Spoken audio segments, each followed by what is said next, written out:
Welcome back to my YouTube channel. In this lesson, we're going to talk about the Free Software Foundation and the Open Source Initiative. Let's get started. So in the last couple of lessons, we've talked about the philosophy of open source and we've talked about how this philosophy shapes open source licensing. But what governing bodies sort of certify these licenses? This is where the Free Software Foundation and the Open Source Initiative come in. The Open Source Initiative and the Free Software Foundation are two movements that place approvals on open source software licenses. So I've kind of got a little cartoon here that illustrates the sort of philosophical difference between these two bodies. At the top, we have the Open Source Initiative and its sort of, hey, this is a nice application. How can I get a copy? You know, this is an application that fits my requirements. I'd like to get a copy of it. Whereas the attitude or posture of the Free Software Foundation is more of, hey, this is a nice application, but freedom is more important to me, so I'm going to reject this application and instead support a free replacement. So this takes us all the way back to our conversation around forking. If you remember, we had OwnCloud. OwnCloud was forked to Nextcloud, and if you remember about OwnCloud, there was certain proprietary components to OwnCloud. And so at some point, someone said, no, I don't like these proprietary components. The freedom to use the application any way I see fit is more important to me. I'm going to start another version of OwnCloud. I'm going to fork it.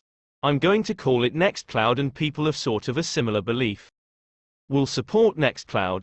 And so, what's really happening here is the Free Software Foundation is adding an ethics component. In other words, I find proprietary software unethical. So I'm only going to support pure open source free software. So before we get into that any further, I've got some clarification here. Individuals and developers from both sides often work together on free and open source projects. Both support free modifiable software and openly available source code. The primary difference in philosophy stems from a lack of focus on the practical benefit of these software and more on the ethics of rights restrictions regarding proprietary software.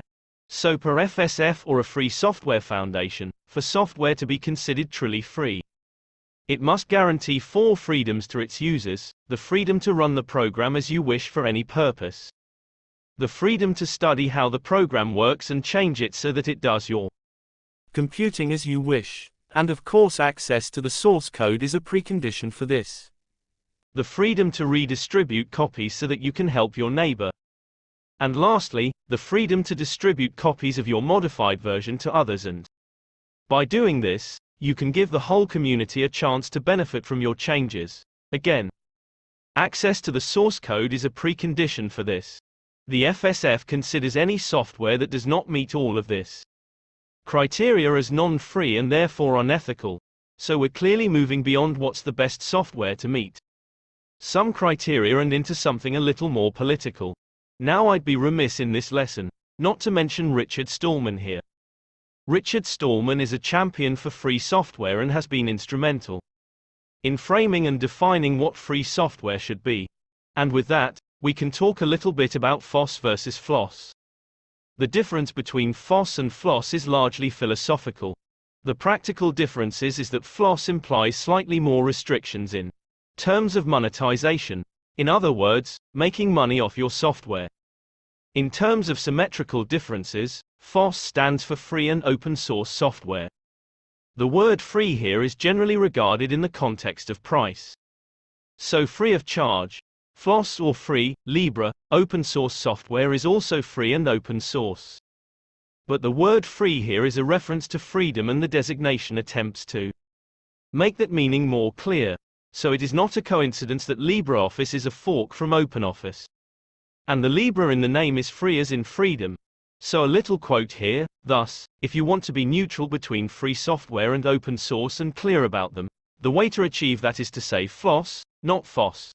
Per Richard Stallman. And with that, I'll wrap up this lesson. Thanks for watching our video. If you found it informative, please like and share it with your friends. And don't forget to subscribe to our channel for more exciting content.